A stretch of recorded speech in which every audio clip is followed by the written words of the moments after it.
Bien, bonjour à tous, bienvenue dans cette vidéo. Et pour cette vidéo, on va corriger les exercices 2, 3 et 4 de la page 16-17. Les exercices reposent sur la notion de probabilité conditionnelle. Donc, si vous voulez faire les exercices, allez d'abord revoir ce que c'est. Et je vous invite à essayer les exercices avant de regarder la solution. Alors, commençons tout de suite avec l'exercice 2. On vous dit, voilà, on a un sondage, on pose une question. Et cette question, c'est « Avez-vous des animaux de compagnie ?» Et donc, on interroge une certaine proportion de personnes. Et on a les résultats suivants.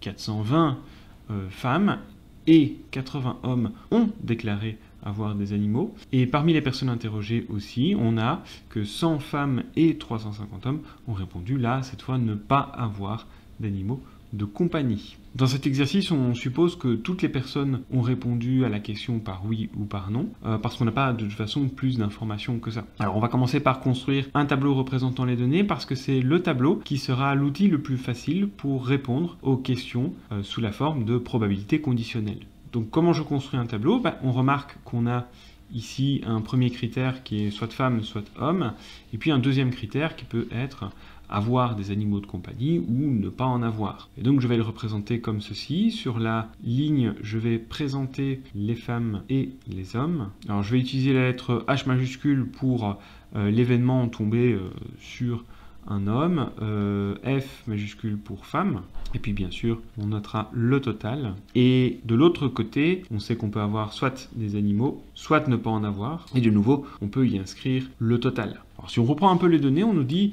320 femmes ont répondu oui à la question, donc elles ont des animaux de compagnie. Là où on doit inscrire ce nombre 320, c'est dans cette case-ci, et en même temps 80 hommes ont des animaux, donc le 80 est ici. On peut tout de suite voir que 320 plus 80, les personnes qui ont des animaux sont au nombre de 400. Ensuite, 100 femmes et 350 hommes ont répondu ne pas avoir d'animaux de compagnie. Donc on est à 100 femmes dans cette case-ci et 350 hommes ici, ce qui fait donc 450 au total. Le nombre de femmes interrogées était donc de 420 en faisant la somme de ces deux nombres-ci. Le nombre d'hommes interrogés était donc ici en additionnant les deux, 350 plus 80, 430. Du coup, le total du total nous donne 850. On a donc 850 personnes interrogées au total. À présent qu'on a réussi à écrire les informations sous forme de tableau, on peut tout à fait répondre aux questions suivantes. Alors, quelle est la probabilité qu'une personne prise au hasard ait des animaux de compagnie? Pour avoir des animaux de compagnie, on doit être dans cette ligne-ci. On ne précise pas si la personne est une femme ou un homme, mais on prend tout simplement toutes les personnes qui ont des animaux de compagnie. Donc ces personnes sont au nombre de 400. Et comme on demande la probabilité de prendre, donc comme on demande la probabilité d'avoir pris une personne au hasard, sans condition particulière, eh bien on va prendre ici le total sur 850. Et 400 sur 850, ça fait 8 17e ou encore 47,06%.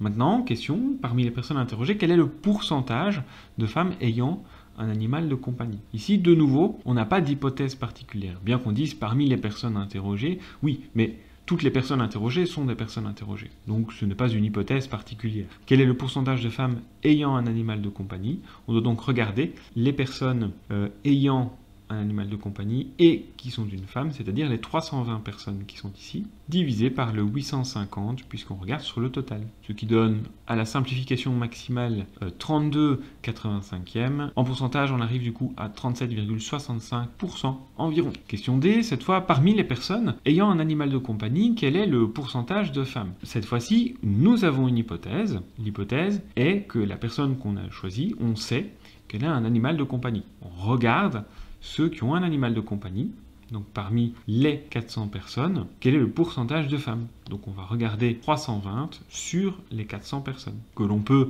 noter si j'utilise la notation A et A bar pour animaux et n'a pas d'animaux. Eh bien on regarde ici la proportion de femmes, sachant que la personne a un animal de compagnie. On pourrait le noter comme ça.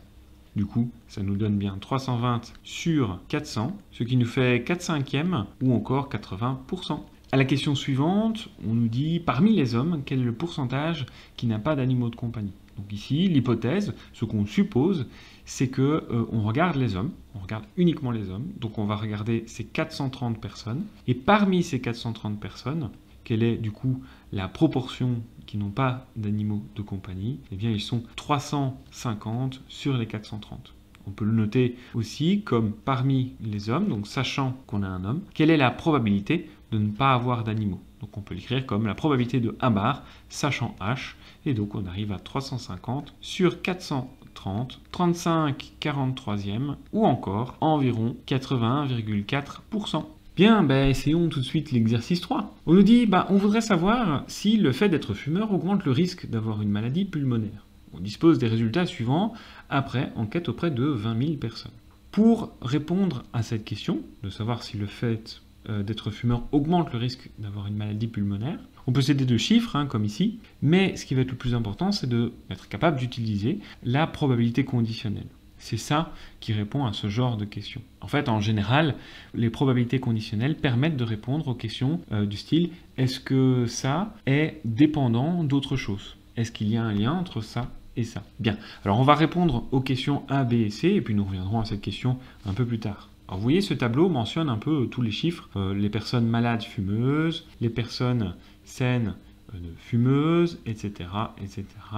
Comme d'habitude, on va placer les totaux qui vont permettre de calculer des pourcentages. Si on calcule les totaux des lignes, 400 plus 4600, ça nous fait 5000 personnes. 6000 plus 14400, ça nous fait 15 000 personnes. Ensuite, au niveau des malades, on a 1000 personnes. Les personnes saines, on a 4600 plus 14 400, ça nous fait 19 000. Et puis, on peut vérifier que 5000 plus 15 000 ou 1000 plus 19 000, on avait bien 20 000 personnes. Du coup, une fois qu'on a complété le tableau, répondre aux questions devient plus facile. Quelle est la probabilité? Quelle est la probabilité qu'elle soit fumeuse et malade? Parmi les 20 000 personnes, eh bien des personnes fumeuses et malades, il y en a 400 sur les 20 000, ce qui fait, en simplifiant, 1 sur 50, ce qui nous donne du coup 2%. Alors, on sait que 2% de l'ensemble des personnes sont malades et fumeuses. Mais ça ne nous indique pas s'il y a un lien entre être fumeur et malade. À la B, on nous demande quelle est la probabilité qu'elle soit malade sachant qu'elle fume. Là, ça devient déjà un peu plus intéressant. Si on le note avec ces notations-ci, M pour malade, S pour sain, F pour fumeur, et puis F bar pour non-fumeur, nous avons quoi? Nous avons ici qu'on nous demande la probabilité qu'elle soit malade sachant qu'elle fume. Et ça, la proportion que l'on demande est la suivante. Cette probabilité se trouve comment? On regarde tous les fumeurs. Alors les fumeurs, ils sont 5000. Et donc sur les 5000, combien sont malades? Ils sont au nombre de 400. Encore de 2/25e. Et ça nous fait 8%. Ensuite, la probabilité qu'elle ne soit pas malade sachant qu'elle fume, on suppose toujours la même chose. On va regarder les fumeurs. Et quelle est la proportion parmi les fumeurs de personnes non malades? Eh bien, ce seront cette fois 4600 personnes sur les 5000. Ça nous donne 23/25e ou encore 92%. Alors vous voyez, ici, bien qu'on regarde des probabilités conditionnelles, ça ne va pas nous permettre de répondre à la question. Puisque si on regarde parmi les fumeurs la proportion de malades et la proportion de non malades, on aura sûrement moins de chances d'être malade, mais ça, même pour les non-fumeurs, ça pourrait être le cas. Ça ne répond pas vraiment à la question. Donc, nous pouvons aller un peu plus loin dans le raisonnement, et la question C pourra nous permettre d'élucider cette question. À la question C, la personne choisie souffre d'une maladie pulmonaire. Donc, cette fois, l'hypothèse, c'est qu'on a une personne malade. Quelle est la probabilité qu'elle ne fume pas? Donc, on va regarder F bar, sachant qu'elle est malade. On regarde parmi tous les malades, donc parmi 1000 personnes, quelle est la probabilité que ce soit quelqu'un qui ne fume pas, c'est-à-dire 600 sur 1000. On a donc 6 dixièmes, ou encore 3 cinquièmes, ou 60%. On sait donc que 60% des malades sont des personnes qui ne fument pas. Peut-on pour autant conclure que fumer ne change pas grand-chose à la maladie? Il faut encore aller plus loin. Parce que, certes, peut-être que la majorité des personnes malades ne sont pas fumeuses, mais ça n'empêche qu'il n'y a pas beaucoup de fumeurs en général. Donc, même chez les malades, on peut ne pas avoir beaucoup de fumeurs. C'est pas ça qui, de nouveau, répond à la question. Pour répondre à la question de départ, on peut aller un peu plus loin. On va, en fait, ici changer l'hypothèse. On va cette fois supposer que la personne est saine et regarder la probabilité qu'elle ne soit pas une personne fumeuse. En changeant l'hypothèse, on pourra se rendre compte de l'influence de l'hypothèse sur le fait d'être fumeur ou pas. Et donc regarder s'il y a dépendance de l'un à l'autre. Pour calculer cette probabilité, on regarde donc les 14 400 personnes saines et non fumeurs sur le total de personnes saines, c'est-à-dire 19 000. Donc on a 14 400 sur 19 000, ce qui fait approximativement 75,79%. Ce qu'on peut conclure de ces deux probabilités, c'est que chez les personnes malades, on a moins de fumeurs que chez les personnes saines. Donc a priori, maintenant on pourrait aller chercher un peu plus loin, mais a priori il y a donc une dépendance entre le fait d'être fumeur et d'être malade, selon les chiffres de cet énoncé. Ici nous essayons le dernier exercice.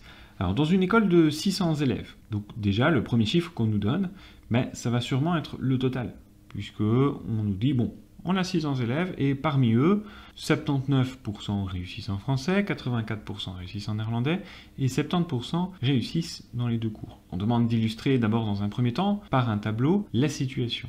Quand on lit l'énoncé, il faut évidemment savoir quels sont les deux critères. Les élèves peuvent réussir en français ou bien rater en français, peuvent réussir en néerlandais ou bien rater en néerlandais. Et donc les choses qui sont a priori indépendante, c'est le fait de réussir en français et de réussir en néerlandais. C'est donc les deux critères que l'on va regarder indépendamment. Donc on aura pour français ceux qui réussissent et ceux qui ratent. On aura donc de nouveau le total.